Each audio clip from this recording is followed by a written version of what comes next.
Welcome back to Caffeine Confessionals. My name is Allan. We're here today to talk about the Challenge Battle of the Eras, episode 15. I'm joined by my lovely co-host. We have the Southern Luke Muncie, What's up, guys? the Vermontian Zoe Trimboli. Hi, everyone. We took last week off because of Thanksgiving. Well, not us. The production decided to take last week off because of Thanksgiving. Technically, it was Wednesday, the day before Thanksgiving, not even actual Thanksgiving.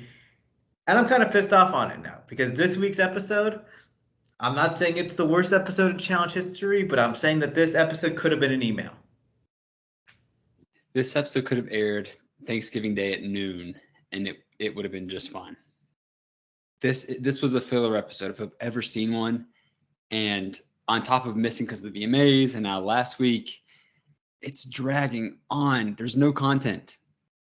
If this is what we're in for the next 2 weeks, I'm going to need them to jam those two episodes into one because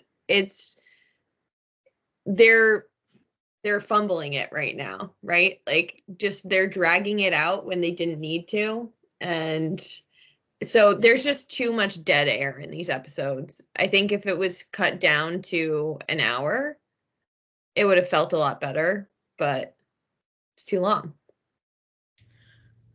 I would say the last 3 weeks in a row have honestly just been the exact same of like in terms of episodes of like very anticlimactic outcomes, eliminations that really aren't too much to write home about. I mean, especially last week with the way Josh and Corey's elimination ended and the way this week's ended, we could have just had these two all put together into one episode. Just speed right through them. It would have made it so much more enjoyable. Well, we got to talk about what the episode was in front of us, I guess. And we come back from last week's elimination. Two of Banana's Angels, Jenny and Aviv have been nominated for elimination by Corey, and Michelle's also taken on a nomination.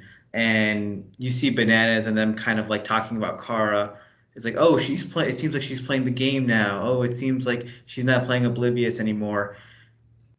I don't know what it was about their conversation, but it just really bugged me because Kara's playing the game that you guys created kind of for her by having your own Bananas Angel Alliance. Yeah, and I'm gonna not to sound unreasonably unreasonable, as someone said I was last time, but that side of the house is just rubbing me the wrong way because Allan, you're so right. This is a game that has been made by people like Johnny Bananas, even. Like, you can kind of coast to the end by playing the middle. He's not been able to do it his entire career, but the past few seasons he's been on, he really has been able to. Oh yeah, this was just him simply throwing a hissy fit because Cara wasn't one of the people nominated as a target. Which, yeah, I guess he had to complain and he has to get his camera time somehow. So and I think he just loves to hate on anyone that's not kissing his ass. Yeah. It's funny too, because like these three people did not come into the game wanting to be allies, wanting to be like each other's top priority. I mean, Tori and Cara literally hated each other before the season. Cara and Michelle were not on good terms before the season. And now they're a tight-knit alliance because of the Angels. The Angels are what created their bond, and now they're working together because of them. It's not like they planned out this whole elaborate game and they're manipulating their way here. They're just surviving. Much like us. I think they're doing better than us because we're 4 months in here, and then we had all the months of preseason prep. The challenge does not need to be this long. I love the show, but it should not take up half my year. Wow. Leave the people wanting more. Yeah.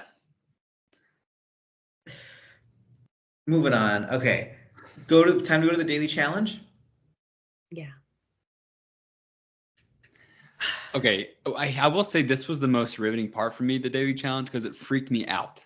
Like I was running on the treadmill and I almost had to stop because it was making me so uneasy, like just the entrance of the daily. But after that, it sucked. I started fascinating about my mind was wandering to what it was like to use those tunnels during the Vietnam War, because that's what they were for.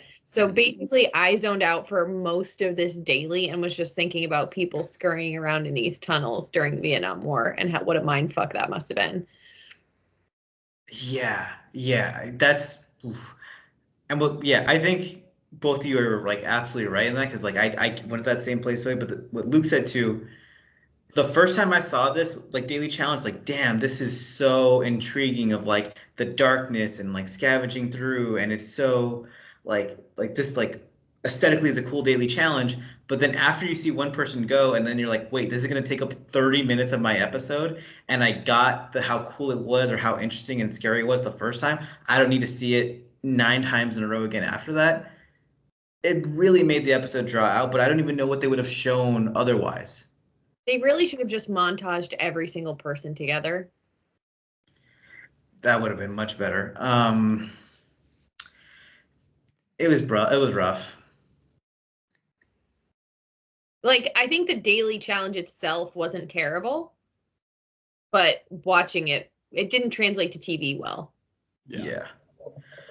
They had the two puzzles, like a very easy slider puzzle, and then they had to do a puzzle where they had to put together TJ's face, with the only interesting wrinkle being that the puzzle pieces were two-sided in some parts.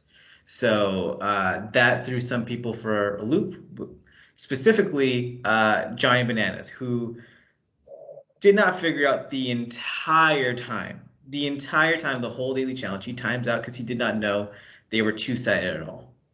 And Rachel. They both. And Rachel too, and Rachel tried to solve the puzzle.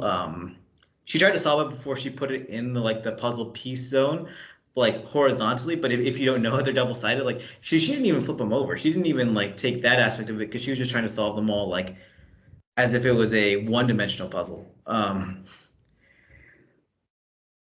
Rachel's not the best with puzzles. It's hit or miss sometimes. Bananas though, as like the 20 plus season vet, like it's such a like, he made a Ryan like move, and it's like what the hell has like happened to this guy who used to have like the tricks for every daily challenge? I don't even know. I'm like I'm tired of him. Oh my god, like I feel disdain in my body even having to discuss it, which is crazy. This season's gone on too long. But I think I, I don't know. I really don't know. Pride, maybe it was fun to see him have a meltdown afterwards. I think there's an element of ego, right? Like he can't possibly have overlooked something. Like I think it's also like maybe is it getting to him? Like all the knowing that he's public enemy number one for half the house, like is that getting to him? Yeah, and before you hit send on your comment saying you guys hate Johnny Bananas, we're talking about the show, and I yeah, do hate him. But yeah, okay, we've established that anyway. I mean, I'm at my peak of disliking Giant Bananas. Part of it was was always like kind of being impressed and being like upset. Like, damn, how did he find a trick in this daily challenge that nobody else could find? Because he was so much like smarter, more clever than the people who like played this game. It's what gave him the edge over the Coreys and the Nelsons and stuff like that. Because he would just find those little tricks for himself. And now here, he's not even looking at every side of a puzzle piece that seems so simple. It's like he's degrading as a player, like in front of our eyes. How embarrassing. An aspect of the daily challenge I did like though is like the Big Brother thing where like the players went into a little zone after they were done, so they couldn't like talk to other people beforehand and like give them tips. Um, so when Derek finished, he talked about the double-sided puzzle piece, and Bananas' face when he found out there were two sides actually did make me laugh. And that stuff I wish we got more of on the show, of people actually talking through their experiences and daily challenges and being like, oh, that's what you did. Oh, that's what would have been good. Because those are, I don't think we need it in every episode, but man, if they put that on like an online little exclusive for like, we could have even had this episode as the next person was going. Like Yeah. the person's commentary of how they just did, while the next person painstakingly crawls through a dark hole that we can't see. You could have split screen it. Yeah. Mm. in terms of people who did well in this challenge, though, Tori went first, and she crushed it immediately. She got TJ's face so quickly that I don't even know if she knew the puzzle was two-sided either, because she just had it like in 2 seconds. Well, and that's what actually Rachel threw me off because the second she saw the pieces, she said, "Oh, that's TJ's face." So the fact that she then didn't get it was wild. But Tori just continues to freaking crush it and makes everyone else look dumb. Yeah. A She's small, just good. yeah, like Dark. Tori was very much the outright winner for the women's side. I will say a small thing, and it's like we saw Rachel and Jenny go at the end, and neither of them did that well. Rachel specifically timed out. I do wonder because by the time Rachel and Jenny went, it was dark out there. Was that like a slight disadvantage in this daily challenge where like you're looking for the daylight type stuff on most moments like that? I don't think it would have been the difference of them winning, but I think, you know, And it also looked like, I could be wrong, it looked like they lit up the tunnels more as more people went. Like I had that same thought, and when Rachel went in, there was like a beaming red light, like in the Yeah. tunnel that wasn't there before. okay. Yeah, I think because it was so dark in the tunnel, they were just getting light from whatever like was put in there by production Yeah. or GoPro or whatever. So I don't think that was a disadvantage. I mean, it could be a disadvantage just in terms of like losing your focus, having to wait that long. Yeah. Sitting around for hours before you get to compete is not fun. No, no. Um, we had a whole other montage of all these men who went and got to complete the challenge. Kylan was part of that. He wins it for the men's side. Before we get into him though, like that, I forgot we have to talk about Aviv. Because Aviv, she went the wrong way during this daily challenge. She went through a barrier, and I don't know how you guys felt. I didn't really think it was like that much of a barrier because it was literally just two sticks. Um, it was a barrier, but it was easy to go through, and the fact that she actually got somewhere else rather than being like stranded lost was kind of crazy. Um, I thought the second she went to the tunnel, I was like, she's got frantic squirrel energy. Like this, I was just, oh my God. Like she was something about her energy was really insane. So I wasn't surprised that she smashed through those two little sticks in the X. I think this is also a testament to how long she hasn't been on the show, right? When they say don't go through the barrier, she's thinking like a brick wall or like something that would actually stop a regular sized person, not two sticks jammed into the tunnel. Yeah, I can't fault her, but it's also like, okay, they were shaped in an X. Like you had to knock them down. She verbally said, "Is this a barrier?" and then knocked it down. So I don't know. She might have run like 5 miles though. Yeah. The fact it just even went somewhere and the like, I feel like production kind of lucked out that she like didn't end up somewhere more dangerous, if anything. Like, Natalie Negrotti. could have been eaten by lions. I will say TJ said like you're DQ'd. I'm like, I don't think she should be DQ'd for that, but it's clear she lost because she's been gone for an hour. Yeah. Right. I think they just had I think they had to make it a DQ so that in the event that someone else timed out, she would be the clear loser. But she had the penalty anyway, so I feel like if she had also timed out, then she would have been the automatic loser. Yeah. Maybe they True. just like waiting for her, like going the full 30 minutes or whatever it was. Well, that's probably why it was so dark when Jenny and Rachel went because Aviv took 2 hours running through the wrong tunnel. I mean, I've thought about this too. Rachel should be very thankful that Aviv did this because she would have been sent straight into elimination. And I really wish it would have happened. Not that I hate Rachel, but it would have made for good TV. Yeah, it would have been a much more interesting elimination when we talk about that later. Yeah, when we talk about like why they like DQ'd Aviv rather than being like, you know what, Aviv, just go again a second time because we messed up and like we made a barrier that was one stick or two sticks. No, you're going straight in because there's much more juice in a Rachel win over you at this point based on the edit we're forming on this season. Just straight up. Yeah. Aviv going straight in. Kyland with a big win. Once again, like what is this, his fourth individual win, third individual win? He's done it a bunch. Gotten all of them except for two, right? I think so. Yeah.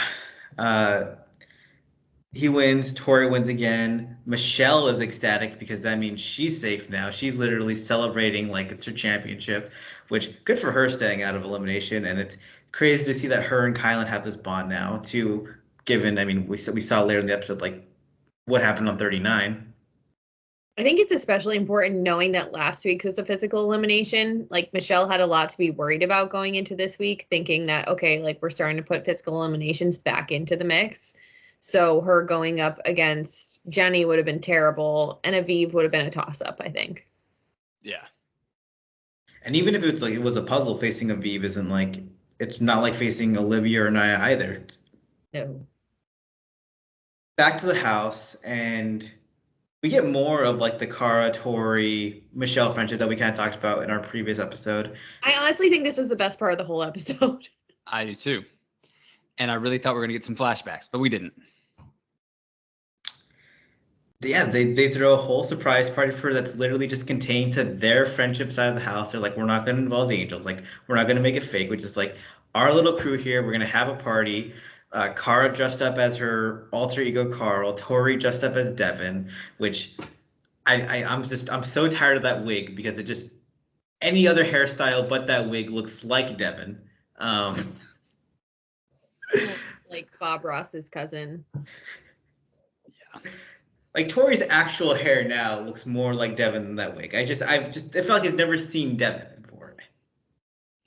No, she just wants to wear the wig. She wants to look grimy and weird and creepy. Yes. And Kara does it somewhat naturally. So I just say Kara's personality, I had made the mistake of following her on TikTok, and sometimes she really gets under my nerves, like gets on my nerves, gets under my skin. But I really fuck with Carl. I think Carl is hilarious. Like watching her give Michele a lap dance, or him, sorry, watching Carl give Michele a lap dance and just be like genuinely silly, I thought was so funny. it's nice to see her carefree, even if it is cringy for me at times. Like, yeah. Well, and like especially this season after what she was put through and how like isolated she has been made to feel in past seasons, watching her just be uninhibited is nice. It's yeah. And watching other people get joy from it, like Michele was giggly and like I find just all of that like joyful and fun.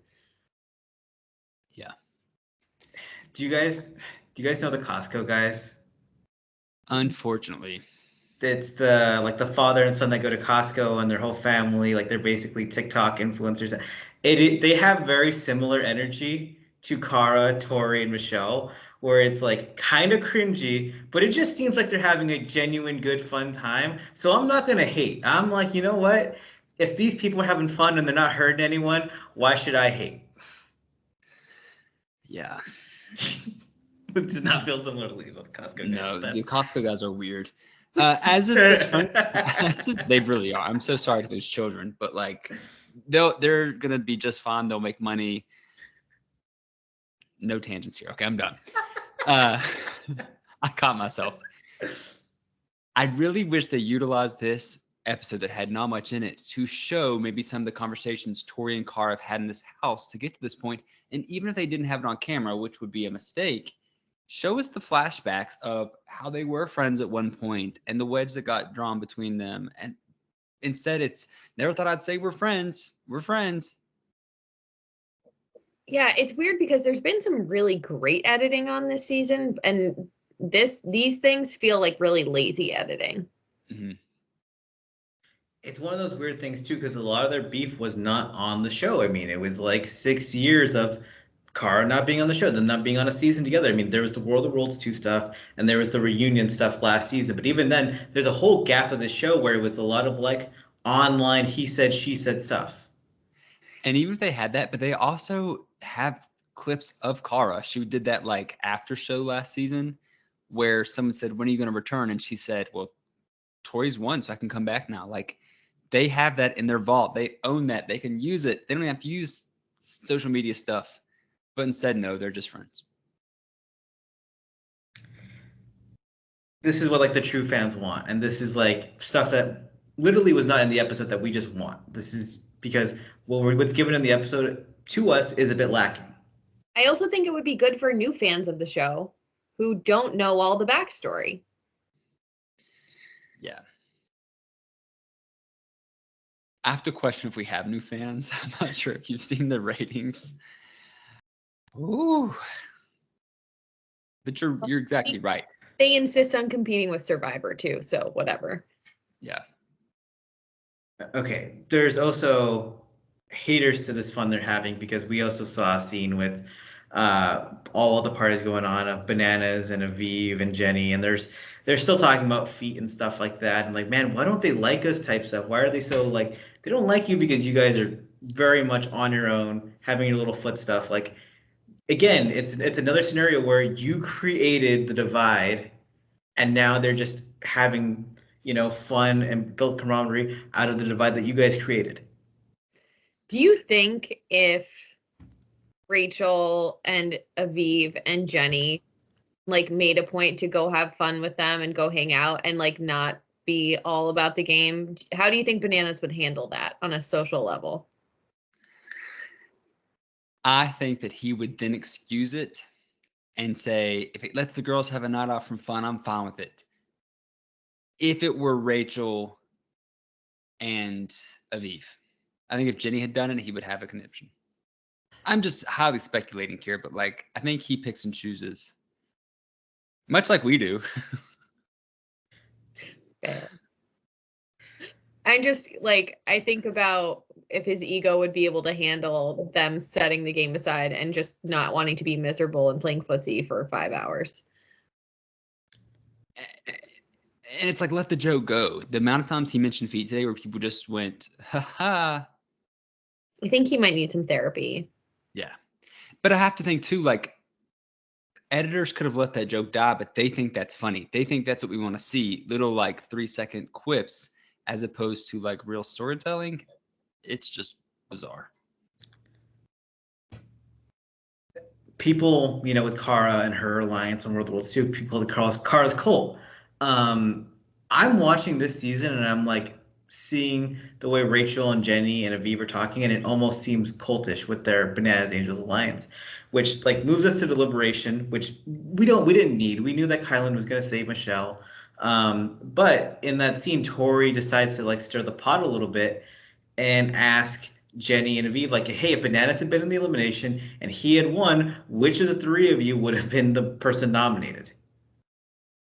It's a good question. It's a fair question. And they took such offense to the question. Like, you saw their faces and their energy the moment you said it. And they're like, how could Tori be such a manipulative type person? How could she try to stir the pot like this? And it's like, you are like linked to Johnny Bananas as like your number one guy. Like, this is such a giant banana just comment just to say, just to like see how people react. And yet you're upset about this?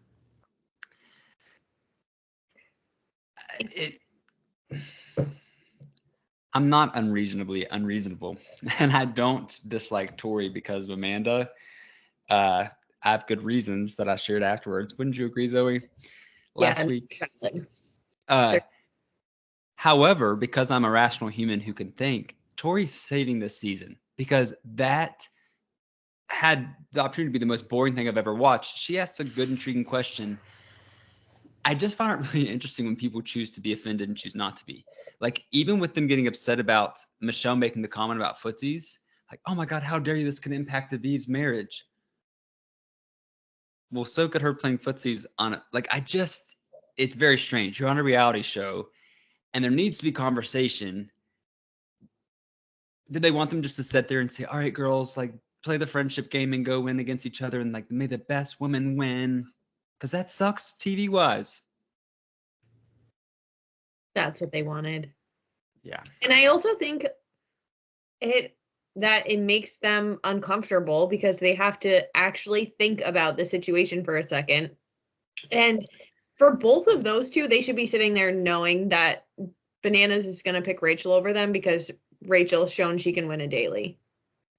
Who do you think he chooses, Aviv or Jenny? Jenny. Aviv. Oh, wait, or choosing to go in, or choosing to go in, or choosing to keep safe. To keep safe. Saving Jenny. Yeah, saving Jenny. Same for the same reason. Yeah.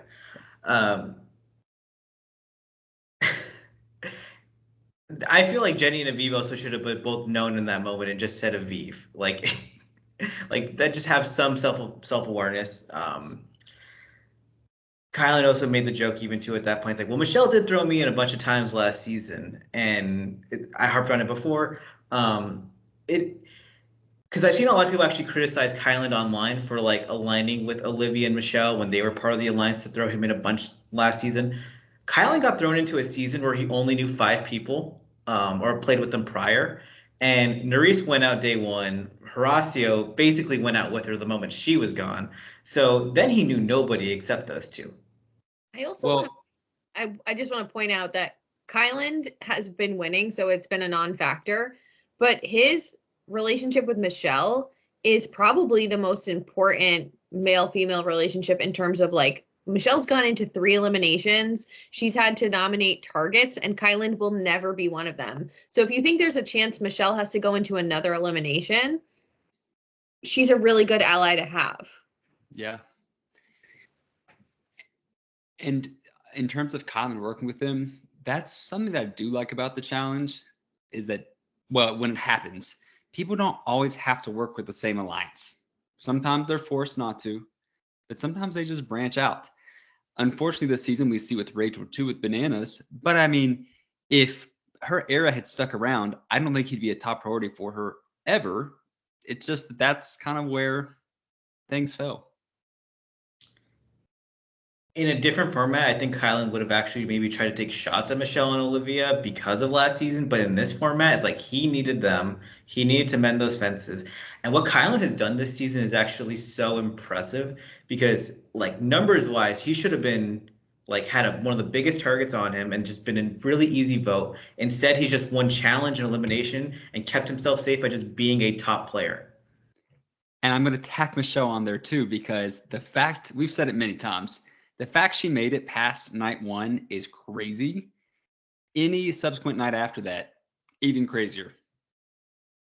She masterminded 39 and went out on some bogus purge where Olivia should have went out and she could have won.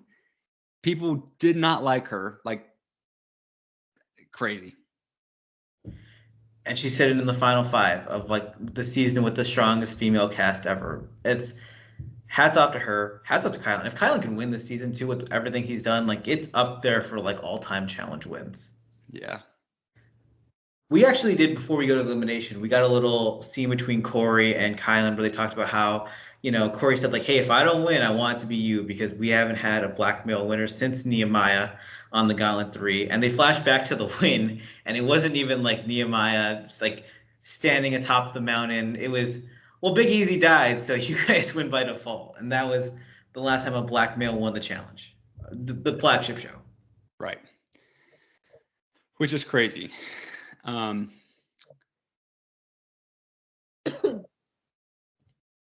I will be disappointed. Like, I think it's a great thing to announce and say because, like, it is glaring, but it's going to piss me off if one of them doesn't win. Much like on Double Agents, they utilized, dare I say, they milked the storyline with Cam saying she wanted to be a black female winner, and the whole season felt like she was going to be, and then she wasn't. Now, Amber B is biracial, but like Cam's whole thing was that was her mission for being on the season. And it felt like they were building this great storyline to something. That's why it was included in the edit. But instead, it was just to maybe showcase the disparity on the show's part. I don't know. Or Cam, being the badass that she is, wouldn't shut up about it, so they couldn't edit it out. That's true. That's very true. The cast for that season, though, was also one of the most diverse casts the show's ever had, and it was very. There was obviously an effort from casting going into that season. Well, yeah, I agree. It just does make you. It raises questions, and I'm just putting this out there. I'm not saying it's true, but I do think that a lot of competitors on the show get some production interference from time to time to help them out. It raises questions of who's getting more help than others. Yeah, and also historically, the lack of diversity in casting. Yeah. Suffice to say, I support a Kylan win. I support a Corey win. I would love to see both of those things happen because I just think they've They're both, I mean, just such great competitors. I think Corey did say he's like, I like my chances. He told that to Kylan, and I was thinking to myself like, I'm looking at Jordan and Kylan like, I don't know if I like your chances, brother, but you know what? Keep that confidence. I love Corey. Me too. Zoe doesn't. Um, moving into the elimination, uh, could have like this is an like I felt similarly to last week with Josh and or Corey and Josh, where the elimination was like, this is a great elimination, just not for the two competitors involved. For equally matched opponents, it's a great elimination. It was a little bit equalized because Jenny is so unathletic. It's actually infuriating. But not enough. Yeah. So the elimination was they put a rubber ball inside a triangular cage. Players would stand on each side of like the cage, and then teacher would blow the horn. They would run to the ball. Once the player has the ball, they have to throw the ball over the cage into a. There's a semi ring outside. If the ball goes outside the ring, then you don't get a point. If it stays within, you get a point. First to two wins. I just thought of a way to improve this elimination, and Is it? it's Can I guess? yeah. Is it you're not in the cage, you gotta climb into the cage? That's a good idea. I was just thinking do more than one ball, like a ton of weighted balls, and the weight at the end wins. Ooh. So they each have like a section they're throwing it into or whatever. You could have Yeah. like heavier balls too. You could have like a 3 pound ball or like that. That's more points and like The ball they had was 10 pounds. It was a medicine. yeah. So Or if here you had a bunch of medicine balls, different weights, different sizes, and like you still had to get it in your little area, I just made it so much better. Or hear me out. What if they ran, climbed in, and just kidding. I like the idea of the weighted balls and the total at the end because what do you prioritize? Defending or Just best racking them up? offense, right? Like Yeah. I don't Yep. I don't know if you guys remember this, but on Chaz versus Stars 2, there was an elimination where you had to, I think, climb out of a cage or something like that, and it was Anissa versus an MMA fighter, and the MMA fighter just kind of beat the shit out of Anissa for like 30 minutes, and I remember thinking like, this is kind of a sick elimination. was it I'm gonna Michele? go back and rewatch that. Yeah, it was Michelle Watterson. Probably not. Yeah, I'm gonna do a quick small tangent. Someone in this episode was talking about how hard Jenny's had it. And I'm like, Jenny, because she was nominated a few times. I'm like, Jenny went into one cardio-based elimination against Anissa and almost lost. Like Jenny she hasn't had a hard trip at all this season. Yeah, she's been targeted, but it never resulted in her going in but that one time. And Aviv even said, I guess I'll go in because it's really frowned upon to go a whole season and make the final without going in. No, we got to lose that mindset. It's really great if you play such a nice game that you don't go in. And who do you have to prove it to? I would rather skate by the entire time and make the final as opposed to go in before and lose. And everyone would back that up that's left on that season, except for Right. me, Jenny, who has like this diluted sense of like moral high ground. Yeah. Oh, Jenny's like, how dare they nominate? How dare they target me when like other people on your team, it's not their responsibility to nominate themselves, and they actually did nominate themselves on multiple occasions, but just because they didn't do it every time, just because you know what? I was annoyed, and then I was also annoyed by Rachel being like, "Oh, I can't even watch this elimination. I can't even like, just tell me what the outcome is," type thing. She was acting like it was Veronica and Tina in the cage, like fighting against each other. That's where I'm like, it's almost cultish, where it's like these people. I'm happy that they formed this relationship and this bond, but it's like this is the challenge. This is a physical elimination. Just watch them compete. It's a game. The Oh, best and if you're Well, the best part of the elimination was when Aviv jumped on Jenny like a little spider monkey. yeah. Yeah, and because Jenny was okay, so in this elimination, like Jenny was just bigger, faster than Aviv, and Aviv also has a bad angle, so it wasn't going to work out in Aviv's favor. the game just went for much longer than expected just because Jenny could not throw the ball over the cage properly. So we had, I think, 5 rounds just to score the 2 points. And Jenny wins. And that's the edited version. Like we don't know if there was more that they cut out, because often we hear about how it was like 7 rounds instead of the 3 that they show us.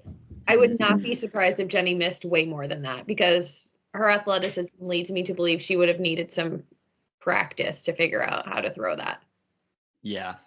And I am sad because storyline was Aviv making the final again would have been really, really cool. I'm glad Jenny got to come back, but it's like, she's not my favorite at all. I think she's kind of dull. I mean, she's funny to like poke fun at, but I don't think there are people at home like, I'm behind Jenny. I'm going to stand Jenny. At least not seriously. Your number 1 draft pick, Luke. What are you talking about? Well, I don't. Had I watched, if I knew what happened this season, I would not have picked her because she's just been so. I thought she'd like kill it, but she's not been. I don't know how to say this. Okay, well, I don't know. Jenny is like, she reminds me of what Seth MacFarlane would draw a British fitness woman to be on Family Guy, and that's just who she is on the show. Because she's just such a caricature at some points when it comes to stuff. I'm so done with her, but I do think she should have been on this season because this is the season with the strongest female cast ever, and to crown it, I feel like she should be here. And I would have preferred Amber B. Me too, honestly. And that's saying something. Aviv loses, as we've said already. She had a really great coming back season in terms of getting to Final 6. She's had multiple impressive daily challenge performances. She's held her own, but her body broke down and she got an elimination that wasn't meant for her. And then she just broke down that little barrier. Just everything went wrong in these last 2 weeks for her, or week or 2. She seems like a great person. I sure. would actually love to see her again on an All-Star season. I think she'll be boring, but I would like to see her compete again. Period. Yeah, I was gonna say the same thing. All-Star 6, call her, but the flagship show. I'm glad she had her moment for this era, whole whatever. But she's a mega threat for All-Star 6 as a competitor. She in a format like that, when she's not facing against the strongest female cast ever, Aviv's good. And her ability to get along with people, and I think she could win it. Yeah. Jenny then has to nominate 3 people. She nominates Corey, Derek, and Jordan because Bananas is safe. Kyland can't be picked. What do you think about these nominees? Expected. Yeah. And Bananas has a penalty, so there's still a chance he comes in last, which would be fun. Yeah. That would make maybe this next episode way more bearable than the last couple have been. We did see a little Corey maybe foreshadowing where he talked about the idea of getting Jordan out, where Corey was like, maybe I should lose.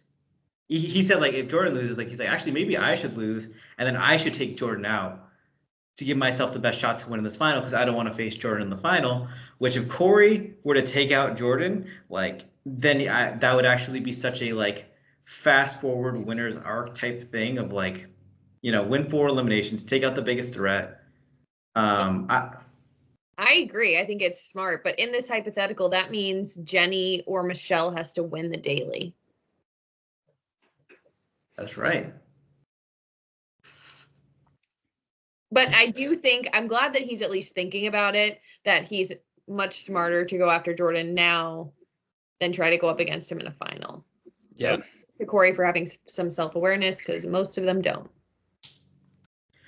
Yeah, and if you're Corey, you'd almost rather take that risk than, you'd rather do that than even if Jordan came in last, you'd rather yourself go in than Derek because you don't think Derek's going to beat him in elimination most likely. I don't know. I just want to see Corey make a big move because I think if Corey did beat Jordan in elimination, then the edit would just be completely in his favor for winning the season. And I want to think about any idea that isn't Jordan winning because Jordan winning would be the easiest outcome at this point because he's coasted this entire season. He's clearly the biggest threat in the final, and if he gets to that final, it's going to be hard to beat him.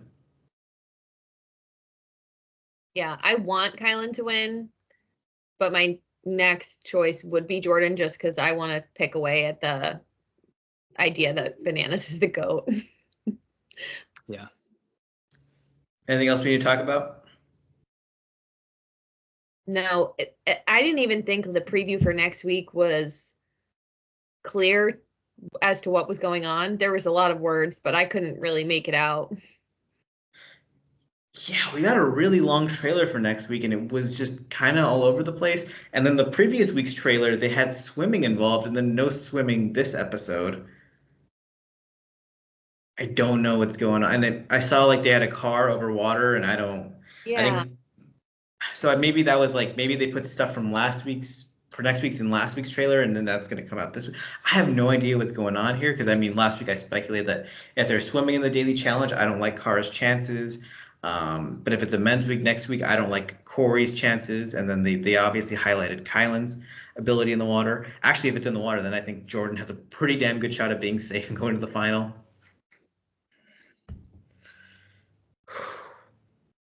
Hmm. Well, make sure to subscribe to us on YouTube, Spotify, iTunes, Twitter, wherever you get the podcast. Hopefully next week's episode is more exciting than this one. Thank you everyone for listening to us. Have a great weekend.